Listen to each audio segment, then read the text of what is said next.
20 años, 20 voces, conversaciones en la patria de las moscas. Lo preanunciamos, este es un ciclo dentro del ciclo que tiene que ver con, de alguna manera, celebrar, revisitar las 20 temporadas de aire, de periodismo, de comunicación que tenemos con este espacio, que ha tenido y tiene muchas referencias en muchos temas. Y la idea es juntarnos acá en el estudio, charlar a libro abierto, desde lo que ha pasado en estos 20 años, estas 2 décadas que son parte de la historia del país y que cubrimos con el programa, obviamente con el presente y con la coyuntura, porque todo está ligado. Y hoy nos visita Rubén Sobrero. Rubén el Pollo Sobrero, el dirigente gremial ferroviario, el militante político, el activista porque viajemos mejor de todos estos años que tantas veces ha estado en el programa con la información contándonos lo que pasa en nuestros andenes, en nuestros vagones, y lo saludamos y le agradecemos este tiempito que se toma en medio de una jornada, en medio de una semana también, ponemos composición de tiempo y de lugar, la semana del tratamiento de la ley de extranjerización de tierras, que el jueves va a tener movilizado también a muchos sectores, incluidos los trabajadores que el Pollo representa. Bienvenido, Rubén, ¿qué tal? ¿Qué tal? ¿Cómo te va? Gracias por invitarme. Y ¿qué te tengo que decir? ¿Feliz cumpleaños? No sé, porque es un cumpleaños laxo, ¿no? Un cumpleaños laxo. Todo el año lo estamos celebrando. Está perfecto. Bueno, has sido objeto de consulta periodística durante mucho tiempo y lo vas a seguir siendo, obviamente. Y hoy en este encuentro, bueno, pensar en eso, ¿no? Pensar en cómo ha sido el recorrido de la lucha de los trabajadores y trabajadoras de los ferrocarriles, vos puntualmente en el Sarmiento, pero en general, ¿no? Cómo ha ido ese tobogán de emociones muy tristes también a lo largo de la historia, con lo que nos ha pasado en Once, en Castelar, los descarrilamientos, todo lo que tiene en Aedo, las desinversiones cíclicas que tiene la materia ferroviaria en la República Argentina. ¿Podés hacer ese raconto en este tiempo? Un raconto de eso. Breve. Medio difícil. Yo creo que la realidad y la decadencia de un país me llevó a mí a convertirme en una persona que no era. De ser un chico que empezó a trabajar en el ferrocarril por necesidad, me terminé convirtiendo en un referente nacional, no porque yo lo haya buscado, sino porque la realidad me puso ahí, producto a que el accionar nuestro, la coherencia que hemos tenido de denunciar a la empresa y también yo soy militante político, ¿no? La coherencia de muchos años, estar siempre en el mismo lugar parado, te lleva a una situación que hoy en día, si lo miro 25 años atrás, digo, che, pero cuántas cosas que hicimos, ¿no? Sí, otro hijo de los 90, ¿no? Vos eras trabajador telefónico, ¿no? Claro. Te quedaste sin laburo. Sin laburo, salí a buscar laburo y me orienté en periodismo o ferroviario, que eran las 2 actividades que me gustaban. Entré en el ferrocarril de casualidad y bueno, acá estoy. Sí. Igual medio colega es el Pollo porque sos un gran comunicador también, sí. Hay que decirlo, y también una experiencia también desde la radio. De la radio, de Temple y Streaming Way. Sí, también te recordamos en este programa mucho, además de como entrevistado, como oyente en algún momento, hasta llamando para opinar ahí como vecino. Rubén de Aedo llamaba el Pollo a la Patria de las Moscas y decía cosas. Que me gustaba, yo que sé, a mí me gustó siempre participar. Y aparte con Freeway y con FM en Tránsito, yo crecí junto con la radio. Porque cuando esto recién empezaba, yo ya tenía contacto con ustedes y con la Freeway también. De ahí saqué algunas cosas que sigo diciendo hoy, por ejemplo, Aedo, la patria separatista de Aedo, por ejemplo, que me quedó de un programa. Sí. No, pero ese era FM Oeste. Démosle ese crédito a los muchachos de Árbol, porque de ahí lo tomamos, ¿no? La República Separatista de Aedo. La República Separatista de Aedo. Totalmente. Bueno, y el tren como columna vertebral, ¿no? El ferrocarril como columna vertebral. Desgraciadamente. Económica, identitaria, también porque es parte de nuestra identidad, de nuestros barrios. Como caos urbano también con lo que representa en las ciudades. ¿Vos cómo lo ves de adentro? ¿Cómo dimensionás el Sarmiento puntualmente? ¿Sarmiento? Mira, es una contradicción, es un lugar que yo amo, porque yo trabajo y la verdad que me gusta mucho el trabajo que hago. Pero la verdad que hemos padecido cada momentos terribles de la historia. Porque te puedo contar, yo qué sé, todo se nos viene presente la masacre de Once, pero también el asesinato del Mariano Ferreira, la cárcel, la Pedraza, que también acá fuimos el único ferrocarril que no paró pidiendo la libertad de Pedraza. Fue el único ferrocarril que paró cuando asesinan a Mariano Ferreira. Un país donde fui muy maltratado en una época porque yo denunciaba los hechos de corrupción y el gobierno de Cristina me decía: vos pones palo en la rueda al gobierno popular. Y yo en realidad estaba denunciando de que Jaime, De Vido y Ciriliano se estaban afanando todo. Y después los hechos nos dieron la razón. Pero en ese momento me costaba caminar por la calle porque la gente me puteaba mucho. Pero con la masacre de Once, todo un sector de la sociedad reconoció que nosotros mantuvimos una coherencia, que no era una cuestión política, como me quisieron hacer creer, porque bueno, yo milito en política. Es más, la gente no sabe que a Néstor Kirchner yo casi más me echan del gremio por prestarle el sindicato a Néstor y a Cristina. Ajá. Cuando recién empecé, cuando era secretario general, cuando Néstor tenía el 2,5% de intención de votos. Y nosotros le prestamos el sindicato para que haga un acto acá en el oeste. Me llama Pedraza, me dice: te prohíbo que entre el Visco. El Visco no, ¿cómo era? Algo así le decían, el Visco, el gordo. Y yo le digo, ¿pero por qué? Me dice: no, porque nosotros estamos con Menem. Y digo: vos estás con Menem, yo estoy con el Frente Izquierda. En esa época éramos... No, el FREPU era... No sé si era el FREPU, el Frente Izquierda. Y me calentó tanto que Pedraza me dijera que no, que agarré y lo ofrecí todo. A Néstor, que ahí lo conocí, a Néstor, a Parrilli, conocí a Cristina, conocí a Zanini. Uh-huh. Y el sindicato me quiso mandar a la comisión de ética. Y yo digo: ¿cómo me mandas a la comisión de ética? Y yo en la comisión de ética me voy a despachar y te voy a preguntar por qué nosotros estamos atrás de un entregador como Menem, que todo el otro. Y después, recularon, pero me mandaban por algo que yo no... Claro. No, y después eso mismo a la cual yo me he enfrentado con mi propio gobierno, me hicieron una campaña, la verdad, bastante complicada, porque no podía caminar por la calle. Yo vivo en Edo, yo camino solo, no ando ni con custodia ni nada de eso. Te vemos, sí, te vemos siempre. Y la verdad que la gente me puteaba en la calle y porque yo decía que íbamos a chocar. Sí, te habían estigmatizado también mediáticamente desde medios masivos de comunicación como... Clarín. Sí, comillas, violento, ¿no? El sindicalista violento. Clarín dijo barbaridades. Y también me sirvió un poco para aprender, porque mira, una vez yo me acuerdo que mi hija estudiaba, una de mis hijas estudió, en la Facultad de Morón. Uh-huh. Y un día me llama mi hija y me dice: che, tomé el tren en Aedo, quisimos bajarnos de Morón, el tren siguió largo, tuvo que volver para atrás, los trenes no frenaban en esa época. Y yo digo: mira, hija, te prohíbo que subas a un tren.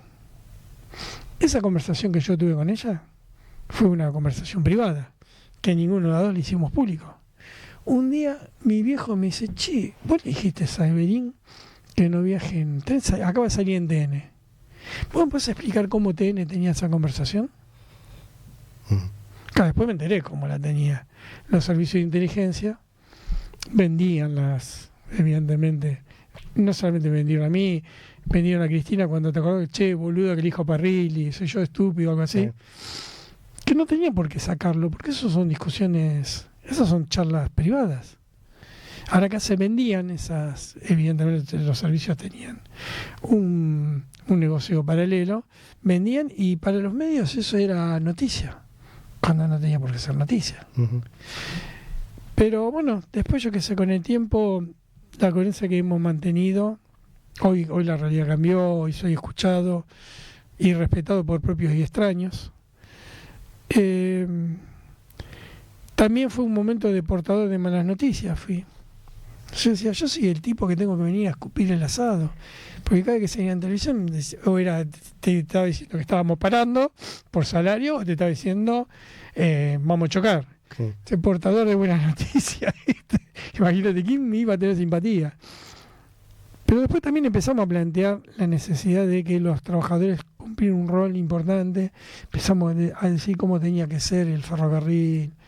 Y empezamos a plantear temas desde, yo qué sé, plantear la estatización del tren, echar a Cirigliano, que yo lo eché, hasta un día en política plantear algo inédito dentro del trotskismo, que era tomar partido en un balotaje. Ujú. Que fui el único, ¿eh? Sí. Bueno, vos te pronunciaste en contra de Milei en el balotaje, llamando a votar a Yo no, izquierda socialista, todos. todo el partido. Ujú. Pero fue complicado porque tuvimos discusiones muy serias dentro del Frente Me Izquierda. imagino esa discusión interna dentro del Frente Uy, no sé cómo me Izquierda. puteaban. Seguramente. Bueno, al pollo lo putean por derecha y por izquierda, primera Sí. conclusión que podemos sacar, ¿no? Y los peronistas me dicen que soy derecha y los derechos me dicen que soy cuca. Totalmente, Me encanta. totalmente. Así es la vida del laburante también y del representante de los laburantes. Bueno, y hoy pollo... Pero vos fíjate Sí. una cosa. Lo que pasa es que nosotros tenemos que tomar lo mejor de cada uno. ¿Sabés que me lo soñó Nora Cortiña? Recién cuando entraba vi un cartelito que ustedes tienen acá. Ujú. Este estudio se llama Nora Cortiña. Ah, ¿se llama? Sí. Pues yo tengo una placa de Nora en el sindicato. Hemos intentado ponerla a Castelar, un andén de Nora Cortiña, pero no logré que me acompañara nadie del municipio. Y ella me enseñó muchas cosas y una de las cosas me enseñó a aprender lo mejor de cada uno. Y el otro día, mirá vos qué ironía, ¿no? Hicimos un homenaje porque hace poco tuvo resolución el juicio por los fusilamientos de los basurales de José León Suárez.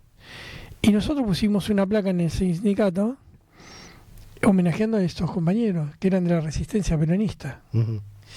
Exceptuando los del movimiento Evita, que vinieron, vino Grosso, el diputado. Los mismos peronistas del gremio no vinieron, eran todos troscos los que estaban ahí. Y nosotros estábamos homenajeando tipos que dieron la vida por pelear por el regreso de Perón. Más que por el regreso de Perón, estaban peleando contra una dictadura y por la vuelta a la democracia. Claro. Pero eran tipos de la resistencia peronista. Y yo decía, che, pero la puta madre, estamos homenajeando tipos y los que son de ese partido no vienen. Qué ironía, ¿no? Porque a nosotros nos debe pasar lo mismo del otro lado. Y en estos momentos donde está gobernando un payaso, como el que tenemos, que en realidad que tenemos en el sillón de presidencia un payaso, porque los que realmente están gobernando son los grandes empresarios. Nosotros tenemos que cuestionarnos muchas cosas para que no nos vuelva a pasar esto, porque Milei va a pasar, porque va a pasar, pero nosotros no podemos volver a tener sobre nuestra cabeza una espada de Damocles que, por ejemplo, hoy viene y te dice vamos a extranjerizar la tierra y le ponen títulos ¿cómo se dice? Rimbombantes. Ujú. Como en contra de la expropiación de las leyes Sí. de la propiedad privada. Sí, se llama ley de intangibilidad de la propiedad privada. Inviolabilidad. Es decir, todavía te toman el pelo, te toman de boludo. Entonces nosotros tenemos que charlar en el marco de unidad, entendiendo que quizás no vamos a tener el mismo padecer en muchos aspectos, pero sí el concepto que los gobiernos tienen que gobernar para las grandes mayorías, no para las minorías. Y cuando habla de las grandes mayorías es la clase obrera y la clase media. Los ricos y los poderosos se cuidan solos. Ellos saben cómo vivir mucho mejor que nosotros. Pero los gobiernos no pueden gobernar para esos garcas. Tenemos que gobernar para el pueblo. Por eso el próximo gobierno tiene que ser un gobierno que enfrente a los poderosos. Por eso no va lo de un frente anti-Milei, que seguramente me lo vas a preguntar. Ya te Y adelantaste. te voy a Está muy bien. explicar por qué no va. Está muy bien. Rubén, el pollo sobrero con nosotros en los 20 años, 20 voces de la patria de las moscas. Bueno, hablar de todo es la idea y ahí te anticipaste, ¿no? Hiciste todo el diagnóstico del recorrido hasta hoy. ¿Qué se hace frente a este panorama? ¿Un frente anti-Milei? No, Decís que no, ¿por qué? porque eso es Alberto Fernández. Y después las desilusiones son tan profundas que te llevan a eso sumado con los medios multinacionales que constantemente le están picoteando la cabeza a un sector de la sociedad, te lleva a discusiones como la que hoy tenés. Vos hoy tenés un sector de la sociedad que no escucha. Tiene tanto odio que no escucha. Ujú. Y vos decís, che, porque en contra los cucas son todos corruptos, son todos chorros. Sí, ponele. ¿Y este gobierno no? No, pero los cucas. ¿Y este gobierno no? Sí. Y estos son tal cosa. ¿Y este gobierno no? Entonces, no puedes hacer un frente anti-Milei porque nosotros lo que tenemos que enfrentar es el sistema capitalista. Tenemos que cambiar el sistema. El sistema capitalista lo único que ha logrado hasta ahora son desigualdades sociales. Y hay que dar una pelea muy dura porque en contra de esa palabra, socialismo, se ha venido años y años regando con tintas páginas en contra de eso. Obviamente, no es buena imagen la que ha dado el Partido Comunista a nivel mundial, ¿no? Con dictaduras que nosotros no avalamos, pero discutir un sistema donde se priorice la educación, la salud, donde se priorice el ser humano, donde se priorice la tierra, donde se priorice el medio ambiente, ¿no vale la pena vivir así? Y yo creo que sí. Ahora, son batallas que hay que dar tan profundas que hay que empezar por el principio. Por ejemplo, vamos a hacer un gobierno, sí, bueno, ¿cuál es el programa? Y a mí no me importa que después pongas a piñón fijo de presidente. Yo lo que quiero saber es piñón fijo, que es lo que quiere hacer con la presidencia. Sí. Porque votar nombres no va más. Tenés que votar proyectos. Sí. Porque si ese nombre que vos votaste no lleva ese proyecto, tenés que sacar patada en el culo. Y hay que sacarlo. Claro. Ahora, en esa lucha que es de largo aliento, confrontar o negociar, entre comillas, con un gobierno reformista moderado, no es mucho más ventajoso para la clase obrera que enfrentarse a esta realidad en la cual, bueno, hoy contamos hasta el coro de niños no se salva de la motosierra. Qué barbaridad. Qué ignorancia. Pero ¿y a vos quién te dijo que son lo mismo? ¿Cómo que son lo mismo? Claro, porque como decís, un gobierno progresista es mucho mejor que el gobierno actual. Eso es lo que me dijiste. No dije mejor, quizás con más posibilidades para conseguir. Bueno, fuiste más benévolo. Reformas. ¿Y a vos quién te dijo lo contrario? Yo no dije eso. Ajá.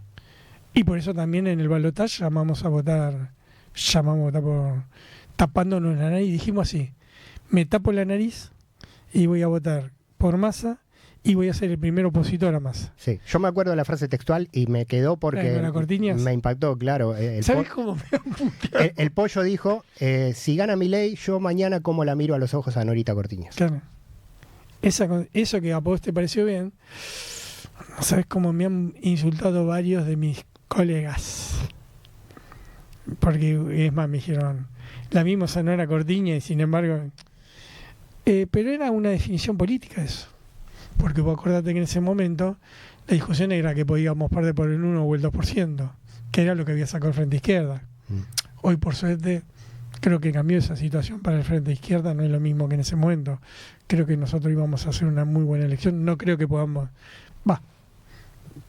Nunca digo, no creo que pueda pasar tal cosa, porque en política y en la Argentina puede pasar cualquier cosa y miramos la Casa de Gobierno y te das cuenta que puede pasar cualquier cosa. Sí. Pero... yo no dije eso. Lo que sí creo que nosotros no nos podemos conformar con tan poco. Uh-huh. Porque si vos seguís apostando al sistema capitalista... Mira, en el año 74, cuando derrocan a Isabel Perón, uno de los temas que se planteaba, la mal llamada lucha antisubversiva, que era mentira, porque era para imponer un plan económico de gobierno, esa dictadura cívico-militar, que está muy bien decir cívico-militar, porque acá hubo muchos civiles que apoyaron eso, la Iglesia apoyó la dictadura, el radicalismo y el peronismo de derecha pusieron casi 100 funcionarios a esos gobiernos, la mayoría embajadores. En ese momento había un 4% de pobreza. Pasaron todos y gobernaron todos. Y vos hoy tenés un 60% de pobreza. ¿Fueron todos iguales? No, con el kirchnerismo hubo más consumo. Nadie lo pone en duda. Pero la pobreza estructural no bajó. Siempre siguió en alza. Porque el problema no es quién gobierna, sino es qué sistema gobierna. Uh-huh. Porque vos bajo el sistema capitalista tiene límites. Y los límites... E inclusive, muchas de las leyes que se han sacado no fueron tocadas por nadie. Ni siquiera por los mejores gobiernos que hemos tenido. Por ejemplo, la ley de entidades financieras, que viene del 76 para acá. Por ejemplo, Junta Nacional de Granos, que fue devaluada también en la época de la dictadura, creo que fue, o de Menem, no recuerdo bien.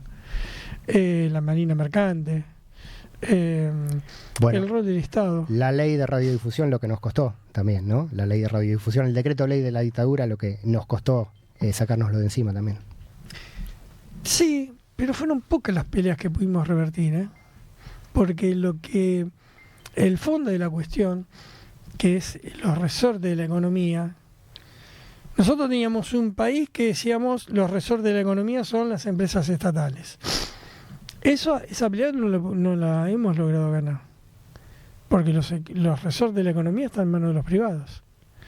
Y el mejor ejemplo es el ferrocarril, ¿no? El Estado bobo, que la carga que deja ganancia la tienen 4 privados y lo que deja pérdida, que es pasajero, lo tiene el Estado. Es decir, el Estado se hace cargo de las pérdidas y las ganancias se las quedan los empresarios. Y eso no lo tocó nadie. Desde Menem para acá no lo tocó nadie. Entonces, el problema es el sistema, no es el collar del perro. El problema es el perro. Bien, dice el pollo Sobrero, Rubén Sobrero, que puede pasar cualquier cosa, ¿no? Políticamente hablando. ¿Y qué pasa si Miriam Bregman llega al balotaje? De repente, como nadie pensó que Milei podía llegar y Milei llegó, ¿qué pasa si la dispersión del voto, la bronca, pone a Miriam en ese lugar? ¿Qué pasa dentro de este sistema con un proyecto como que el que presenta el Frente de Izquierda, que es practicable dentro de toda esta coyuntura? Sí, totalmente. Teniendo los poderes... No como lo plantea Altamira. Ajá. ¿Eh?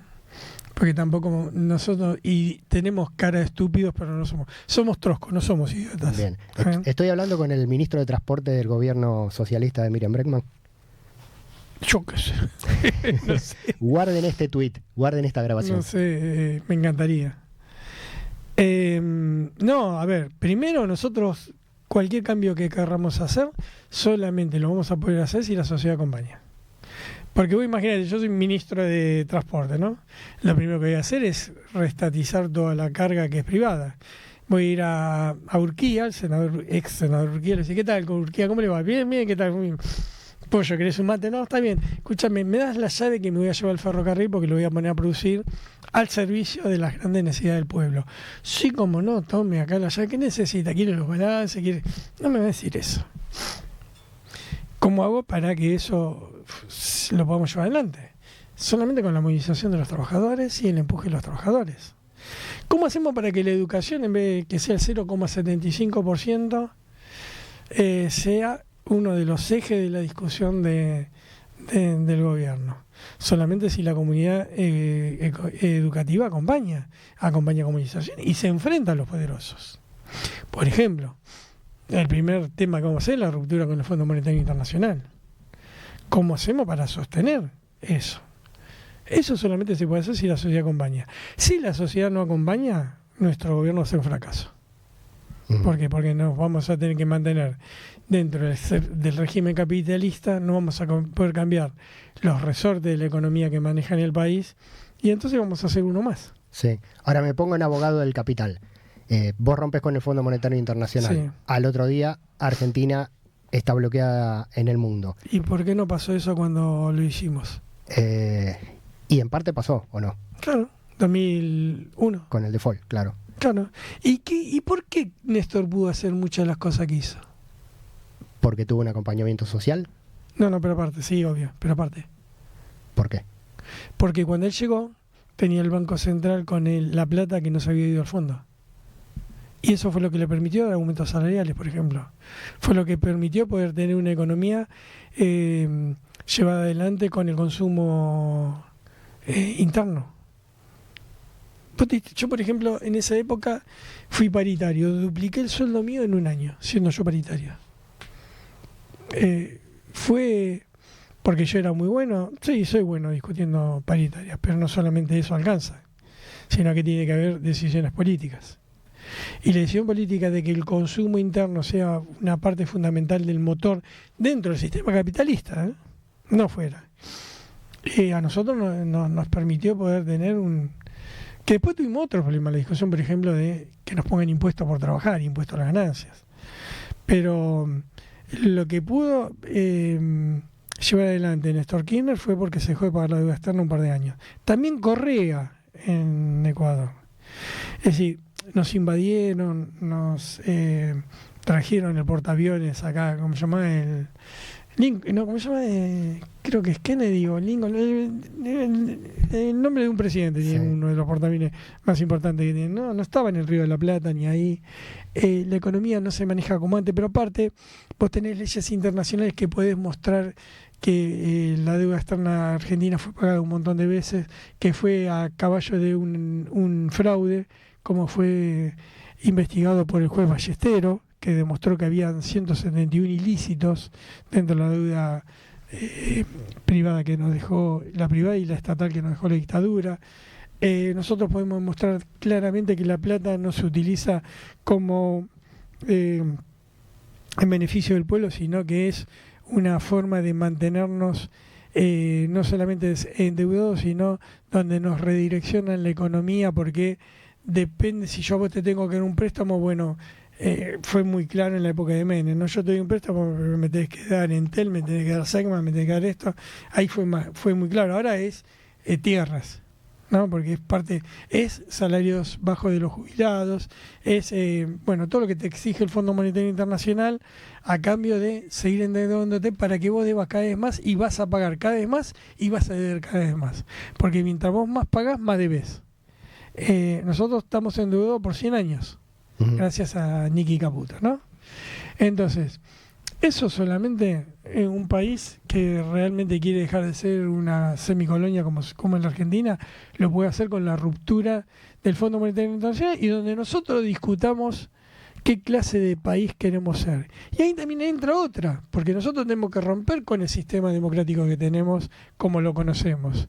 Nosotros hoy tenemos una democracia indirecta. Que vos elegís tus representantes y tus representantes gobiernan por vos y después estás con el culo en la mano porque no sabes si tu representante va a hacer lo que vos querés que haga y podemos dar nombres muchos. Sí. Nosotros vamos a ir a una democracia directa donde el que va a gobernar va a ser el pueblo. Los representantes van a estar atados con mandatos revocables de las decisiones que tomen los distintos sectores. No va a haber senadores, obviamente va a haber una cámara única que va a representar los distintos sectores de la sociedad y va a haber una economía planificada donde todos los avances tecnológicos van a estar desarrollados en beneficio de la sociedad, no de los empresarios. Es decir, nosotros vamos a planificar qué clase de campo necesitamos para producir. Nosotros hoy producimos con una tercera parte de lo que se siembra, le damos de comer a 400 millones de personas, ¿sí? Nosotros con los avances tecnológicos que hoy tenemos, ¿qué le vamos a hacer? Le vamos a dar al campo las maquinarias más importantes que tenga para ver si podemos duplicar nosotros yendo solamente un 55% de las tierras cultivadas con un doble cultivo podemos de comer a 1.000 millones de personas en el mundo. Si nosotros alimentamos 1.000 millones de personas, ¿necesitamos pedirle plata a alguien? Y no. ¿Y por qué no lo hacemos? ¿Porque tenés miedo a hacer una reforma agraria? Que te recuerdo que las 4.000 familias que mantienen las grandes extensiones de campo en la Patagonia y en los lugares más ricos, se hizo en base a un genocidio. Nunca hay que olvidarse de eso, ¿eh? Uh-huh. Nunca hay que olvidarse de eso. Porque después te dicen, porque nosotros tenemos papeles que nos dicen que somos propietarios de la tierra, y me gustaría ver esos papeles. Totalmente. Por ejemplo, Garnica, que después nos vinimos a enterar que es el que decía que era el dueño del campo, consiguió el título gracias a la dictadura militar de Videla. ¿Eran tan de ellos, de esa familia, de esa tierra? ¿O no eran de ellos? Uh-huh, totalmente. Rubén Sobrero con nosotros en los 20 Voces, 20 años de la Patria de las Moscas. Creo que está muy buena la charla porque es libro abierto, sin temario y conociendo ideas, ¿no? Con las que puedes estar de acuerdo, más, menos, pero conociendo ideas y proyectos. Quiero una línea de tu proyecto sobre los ferrocarriles, ¿no? Dijiste recuperar los trenes de carga para... Sí, no, pero no sería solamente nosotros planificaríamos todo el transporte. No existe el ferrocarril solamente. Existe el ferrocarril combinado con los colectivos, con los camiones, con los trenes, con los barcos, con los aviones. Porque vos más de 400 kilómetros no te conviene ir en tren. Te conviene más el avión o en barco. Los recorridos de los camiones se tienen que multiplicar, pero con recorridos más cortos para que las rutas no estén tan atestadas. Te doy un ejemplo. Vos vas al puerto de Rosario, cuando se levantan las cosechas, tenés 30 kilómetros de estacionamiento de camiones para descargar. Es una locura eso. Un país no puede funcionar así. Es una locura. Ujú. Vos con varias formaciones de trenes, eso lo sacás en 2 días. Entonces, vos tenés que abaratar los costos operativos para que el flete no salga tan caro. Vos para una tonelada de soja transportar del NOA a Puerto de Buenos Aires, de acá a China, vos traerla del NOA al Puerto de Buenos Aires te sale más caro que mandarla de acá a China. ¿No te parece que hay algo que está mal? Sí, raro. ¿No te parece que los puertos no pueden estar en manos de privados? Sí. Que Alguien se está quedando con alguien se está con quedando la plusvalía. con la nuestra. Sí, totalmente. Alguien se está quedando con la nuestra. Entonces, vos tenés que rediscutir todo, tenés que rediscutir el rol del puerto, el rol del tren, del colectivo, y tenés que planificar a 20, 25 años. Tenés que volver al viejo plan quinquenal que hizo Perón. No como lo hizo Perón, porque era bajo un sistema capitalista, pero la idea de pensar el país a 25 o 30 años. Si no, no existe eso. Ahora, no pensar un país a 25 años no significa que dentro de 25 años vas a ver los resultados. No, los resultados los quiero ver hoy. Claro, en 35 años vamos a hacer Irlanda, dijo Milei. No, No es 35 años yo voy a tener 90 y 100 años, no voy a estar acá, así Claro. que no lo voy a ver. Hoy quiero ver el resultado y se puede ver hoy. Pero sí, vos tenés que planificar a largo plazo porque nosotros, por ejemplo, tenemos que volver a fabricar trenes que se hacían en el año 40 en la Argentina.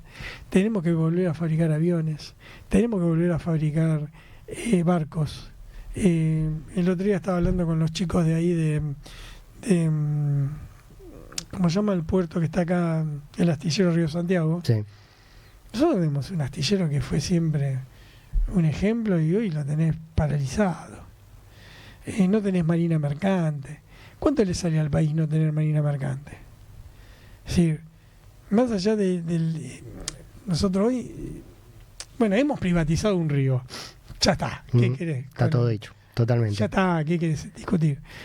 En un país donde se destruye día a día hay un industricidio, donde todos los días se destruye puestos de trabajo. Hoy estaba escuchando a la mañana, puedo nombrarlo, a Buenas tardes China, A Jairo Stracha, Jairo en la Stracha, cadena Cruce, sí señor. mi gran amigo hincha de River, que decía que hasta Broda está criticando este plan económico. Mirá que para que te critique Broda, Garca si lo hay, Gorila y Garca, que vivió toda la vida del Estado, pero putea al Estado de acá, decía que, claro, todos los días cada 50 minutos se cierra una empresa. Ayer estaba con un amigo mío que tengo, que es empresario, que me está diciendo, estoy cerrando el negocio. Un tipo que vivía muy bien, que votó Milei, que decía, yo no puedo creer. Me han puesto tantos impuestos, tantas restricciones, que todo, no hay consumo, para como él trabaja todo lo que tiene que ver con materiales médicos, ¿viste? Jeringas, algodones, todo. Entonces, me fundió este hijo de puta, me fundió en 2 años. Lo que yo gané en 30 años me lo sacaron en 2 años. ¿Cuánto sería así? Ahora, la otra vez yo estuve en un programa discutiendo con 5 pibes, 5 libertarios, que decían, no, porque nosotros, las grandes, se ve que el país empieza a poner en funcionamiento. Y a la persona, yo no soy de insultar, digo, nombrame una empresa que haya venido a la República Argentina de que está Milei. Claro, y empezó a patinar como chorizo en Fuente de Loza. Porque, ¿y cómo es? A ver, nombrame una. Bueno, vinieron, nombrame una, nombrame. Mira, mi intención no es humillarte ni hacerte pasar vergüenza, porque no está muy lejos de mí eso. Pero mira, lo que estás diciendo está mal, es equivocado. No hubo una sola empresa que haya venido con Milei. Sí. Y mirá que le han dado todo para que puedan saquear al país como lo están saqueando. Pero ni siquiera entienden el capitalismo estos idiotas. Se dicen capitalistas. La economía financiera hace rato que destruyó a la economía real dentro del sistema capitalista. Porque es más plata para el burgués poner la plata en la bicicleta financiera que en poner una fábrica. Porque le da mucha más rentabilidad. y no tiene que bancarse a los negros, a los troscos que son sindicalistas, que le hacen quilombo. Entonces pongo la plata en un banco y me lleno de guita. ¿Qué voy a andar dándole laburo a la gente? Que esa es otra cosa que tenemos que cambiar. Muchas cosas que hay que cambiar. Mira cómo se ríe tu operadora. Por ejemplo, te dicen, no, porque los grandes capitales vienen y te dan trabajo. ¿El empresario te da trabajo o necesita de los trabajadores para crear ganancia? Bien. Demos vuelta a la ecuación, ¿no? Es hora de dar vuelta a la tortilla. Que los trabajadores coman pan y los ricos coman mierda de una vez por todas. Como decía las canciones españolas que se cantaban en la época de la Guerra Civil Española. Che, pero a ver, si una empresa, yo conozco empresas que funcionan sin patrones, pero empresas que funcionan sin trabajadores no conozco ninguna.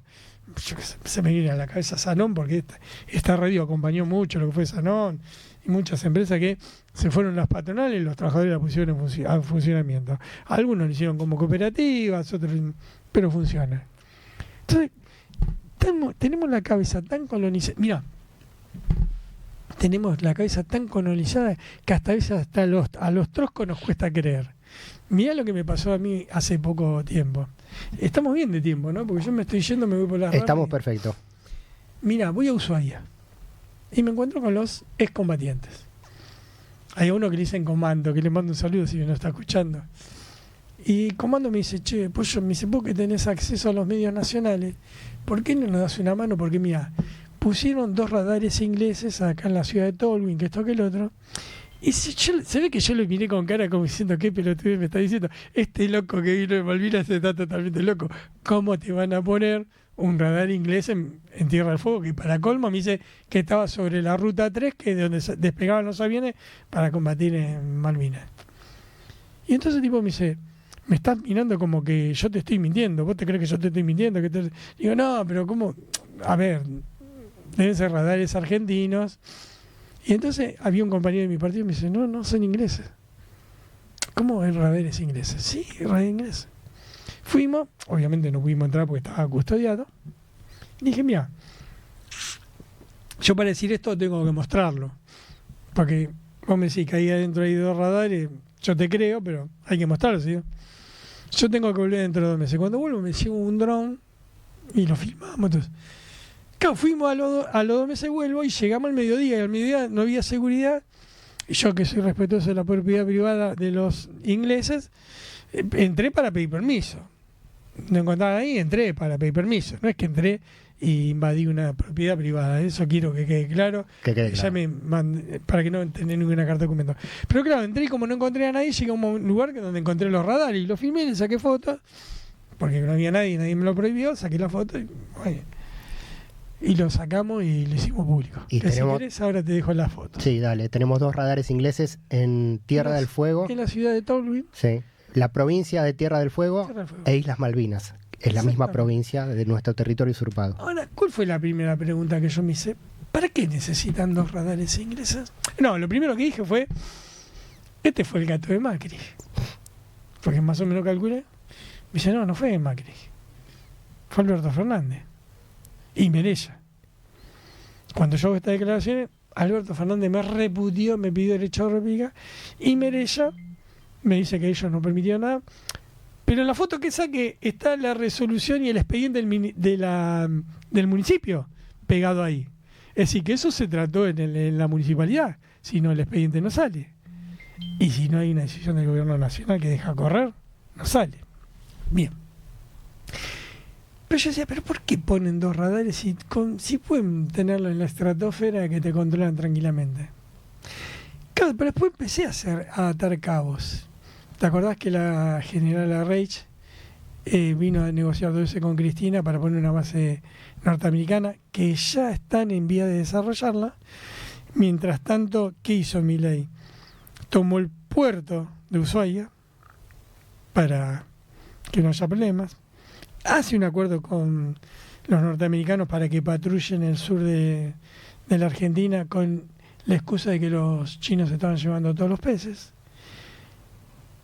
¿Y la frutilla del postre cuál es? Y la frutilla del postre es cuando nos enteramos que los ingleses encontraron que ya se veía que ya lo tenían estudiado hacía rato, una plataforma marítima que es mucho más grande que Vaca Muerta y que ya empiezan a explotar el petróleo. Entonces cuando vos quieras reaccionar, vos vas a estar en la orilla de Tierra del Fuego, mirando cómo los barquitos norteamericanos van y vienen, cuidando los pozos de la empresa judía inglesa, que van a estar sacando el petróleo para autofinanciar la ocupación de nuestras Islas Malvinas, avalado por este gobierno, porque este gobierno todavía no hizo ninguna presentación para decir, vos no podés en nuestra plataforma marítima hacer algo que nosotros no te permitimos. Sí.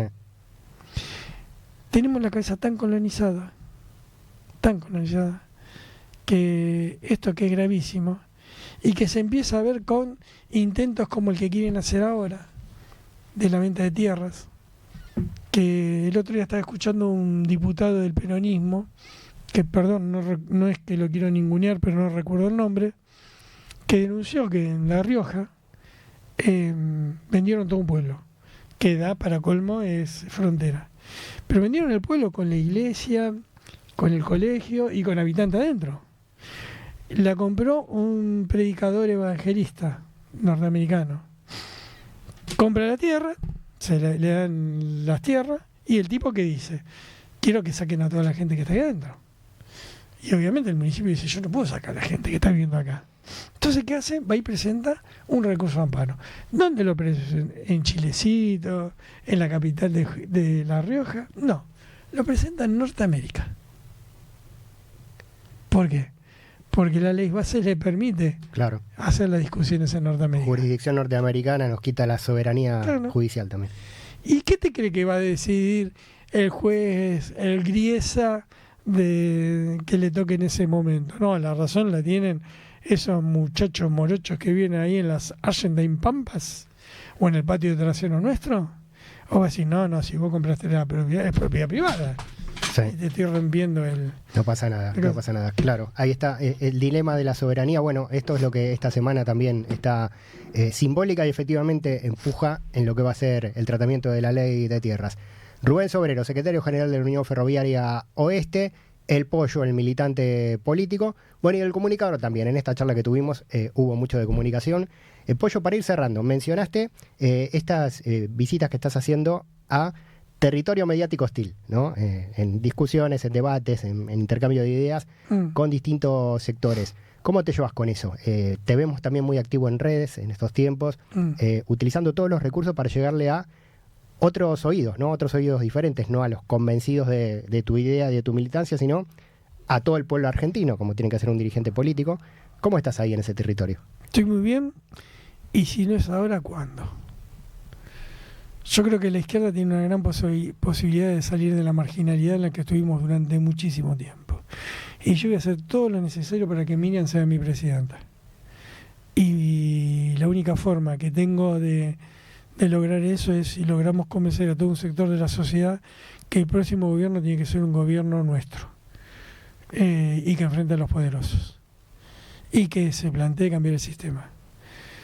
Miriam nos da la posibilidad, que nos abrió muchos caminos, y ahora va a depender de nosotros cambiar nuestra cabeza. ¿Cambiar nuestra cabeza qué significa? Que no podemos ser solamente contestatarios. Porque claro, nosotros, la gente decía, che, ustedes tienen buenas ideas, pero ustedes no van a llegar, entonces los vamos a votar para diputados. Y ahí no pasaba. Bueno, ahora Miriam tiene 2 dígitos de intención de voto. Entonces ahora nosotros tenemos que hablar de cómo va a ser nuestro gobierno. Y la verdad que discutir, tenemos que aprender nosotros a discutir. Hay 2 formas de discutir. Con los libertarios hay que discutir con los datos de ellos. Nada más. Sí, bueno, te vimos domar a los libertarios, como les gusta decir a ellos ese término tan desagradable de la doma al otro. Bueno, has domado en programas y en las redes. Pero vos sabés que yo antes me enojaba cuando era más joven. Bueno, ahora como yo estoy más grande, viste, el ser humano no es que cambia de idea, se aploma un poco más. Y entonces cuando me decían industria del juicio, y yo empiezo a ver los números del gobierno, No estamos hablando de... No lo leí en el periódico El Socialista, que es el periódico que tenemos los troscos, ni lo leí en la Cuarta Internacional. No me brindé. La verdad es que no hay, fuera de juego, no hay industria, ninguna industria del juicio. Representa en una economía. Vos tenés 8.800.000 personas que están fuera del sistema. Que eso, si quisieran, podrían hacer juicios. De eso solamente habían 130.000 que hicieron juicio. Pero los 130.000, 127.000 le hicieron juicio a la ART porque no le reconocían los accidentes de trabajo. O sea que las ART son campeonas en no reconocer los accidentes de trabajo. Y ese juicio, si lo pierde la ART, lo tiene que pagar la ART, es decir, que no quiebra ninguna empresa por eso. La cantidad de juicios que se hacían a las empresas era muy, muy bajo, no llegaban ni a 3.000, 4.000 en un mundo de 8 y 5 son 13 millones, poner 14 millones de personas. No existe esos números. Sí. Ahora, vos hablás de la industria del juicio y tú hablas con mi mamá y dices, sí, qué barbaridad, funden a todas las empresas. No, más. Las empresas se funden porque no hay consumo, ¿no? Porque si mañana yo trabajo gratis en una empresa, si no hay consumo, y fabrico heladera, el dueño de esa empresa se tiene que meter las heladeras en el Tujes, porque no tiene a quién vendérselas. Pero hay discusiones que nos han metido y que quedaron como, bueno, mira, esto es así. No, no es así. El empresario da trabajo. No, flaco, necesita de los trabajadores para enriquecerse. No da trabajo, necesita de los trabajadores para que su empresa funcione. Volver a tomar palabras que son fundamentales. La palabra solidaridad, la palabra compañero. Esa palabra que se empezó a hacer popular a través de una película. Nadie se salva solo. Somos una sociedad que sale de conjunto o no sale. Porque mira los burgueses. Ahora tienen cárceles de lujo. Tienen barrios cerrados donde tienen sus colegios porque tienen miedo a salir a la calle. Y bueno, flaco, si esa es la sociedad que vos creaste. Totalmente. Pollo, por último, y para liberarte también, para seguir con el día, hablamos también de los medios y de las redes, y queremos compartir algo con vos. No sé si lo sabés. ¿Una sorpresa? Una sorpresa. En el mundo, quizás no, pero en el mundo de las redes, viste que somos objeto de un montón de cosas. ¿Sabés que sos meme? Pero sos meme bien. Pero hay un montón de memes. Hay un montón de memes. Me comparan con Brad Pitt, me ponen el Brad Pitt del subdesarrollo, por ejemplo. Sí, a ver cuál tenés. El Brad Pitt Trosco. ¿Qué pollo sos hoy? Es el meme que circula. Y tenés un montón de pollos obreros para elegir qué pollo sos en el día de hoy. Yo, por ejemplo, cuando hay marcha en la calle por algún derecho y tengo que comunicarla acá en el programa, soy el pollo número 5, que es el pollo. Sí, está buenísimo. El pollo comunicador. ¿Qué pollo sos? Ese es un acto que hice con el perro Santillán. Mira, hay un montón de pollos obreros de distintos tiempos. Sí, ese me encanta. El pollo que se cortó el pelo, cuando el pollo se cortó el pelo, dijimos, murieron los 90. Ese día murieron los 90, el día que el pollo se cortó el pelo. ¿Qué hijo de puta? ¿Me estás tratando de viejo choto? No, de ninguna manera. Porque me estás poniendo la edad 90, me estás mandando... No, pero un emblema de la lucha... Yo en los 90 recién nacía. No, pero un emblema de la lucha contra los 90 era esa cabellera del pollo. Sí, pero lo que pasa es que me estaba quedando pelado, se me estaba cayendo el pelo, me tuve que cortar el pelo, porque si no me quedaba pelado. Está bien. Es más, me dijeron que me había cortado el pelo porque fui candidato a gobernador justo en ese momento. Fui con Miriam en la interna, ¿te acordás? Y me dijeron que me habían cortado el pelo para... No, se me caía el pelo, punto. No, la de la 5. El pollo, ¿qué pollo sos hoy? La 5, el pollo comunicador y combativo y luchador por los derechos de los trabajadores. Bueno, el que tuvimos hoy en esta charla, que te agradecemos muchísimo, Pollo. Para mí es un honor estar acá. Y no, vos sabés que yo soy cero aparato, cero cholulo, cero todo. En realidad me chupa un huevo todo, ya a esta altura en mi vida. Pero el rol que ha jugado... ¿Puedo hablar de esta radio sin caer de cholulo? Por supuesto. Esta y otras radios. Es fundamental en un momento donde aquellas palabras que nos enseñó Rodolfo Walsh, que el periodismo tenía que dar testimonio hasta en los peores momentos, que por esa estrofa la dictadura lo hace desaparecer un 24 de marzo de 1977. No, el 24 de marzo de 1977 saca lo solicitado, a los pocos días lo hace desaparecer. Eso se está perdiendo con operadores políticos tipo Jonathan Viale, Majul, todos los aparatos que vemos en la televisión, que a cambio de unas migajas no tienen ningún problema en llevar a la sociedad al odio. porque nosotros hoy tenemos la sociedad dividida en odio. El rol que están jugando ustedes, quizás vos no te das cuenta porque estás acá adentro y para vos es tu trabajo, pero el rol que cumplen muchas radios como esta, como la Freeway, como yo que sé, FM Oeste, todas las que yo conozco así, que vos sabés que me han recomendado, y perdóname que me extienda muy poquitito. Lo que quieras. El chico que me maneja a mí la prensa me dice, vos tenés que ir a los medios nacionales porque llegamos a más lados. Pero es al revés. Sí, vayamos a esos lugares a pelearnos. Pero nosotros tenemos que ir y tenemos que tener un cable a tierra. Porque la radio del tipo que escucha esta radio no es un gorila. El tipo que escucha esta radio es un compañero. Porque ustedes tienen una línea editorial. Entonces hay que darle bola a eso. Porque nosotros, si queremos cambiar la sociedad, la tenemos que cambiar de abajo para arriba. Y es fundamental eso.